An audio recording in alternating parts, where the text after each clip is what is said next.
And it was time to really just lock in that moisture once and for all for the week and put her away. So I start with doing a slanted part because the goal was to achieve zigzags, and we have to start on a slant if we want to achieve a zigzag. So I went back in, defined my part to make sure that the front of my head was looking as it should. Then I created somewhat of like a greater than less than sign, and that's what's allowing me to give the illusion of a zigzag. Once I have my part, I twisted my hair away and I did the same thing for the other side. Not too much on me, y'all, because this was my first time ever trying this style, so I did the best that I could, okay? But I just continued to define my parts and really just try to map out the rest of my hair, and once again keep creating the illusions of those zigzags. Now I will say this part is the longest part because you don't want to be going out looking crazy, but I promise you once you got them parts down pat, it's gonna be worth it in the end. The left side started to become a little bit complex, so I ended up just doing the part all the way back, and I unraveled the twist and put clamps in it.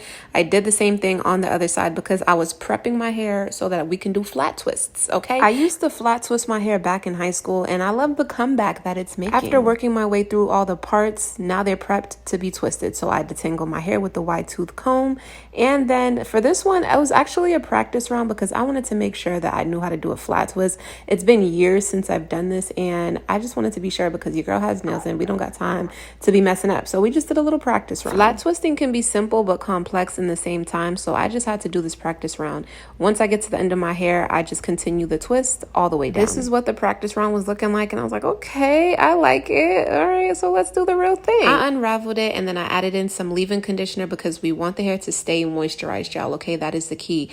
I added some edge control on the edges because we want this style to still be slick and still look cute. The key to this style is making sure that it's tight from the root, so I parted at the top and I twisted the hair itself off of the scalp, okay? You want to go around that about 3-4 times and then start adding in hair. If you know how to cornrow, this will come a little bit easier to you, but as you're twisting, you're just picking up hair until you get all the way to the back. Then I continued to do the same thing for the other side, and at this point, y'all, I was starting to get a little hopeful because she was starting to look a little cute and the parts were defined. Then I decided I wanted to get a little fancy, so I ended up pulling out some of the hairs on the side to make little curls come down the sides of my face because I really like it. It just gives a girly, more feminine look. Once I had my desired sides, I went back in and did my edges first. Then I added some water and I put a little bit of gel to create the curls on the side and started twisting and coiling. And y'all, this is the finished result. I was so obsessed because the front literally gave the zigzag illusion I was looking for. Not too much.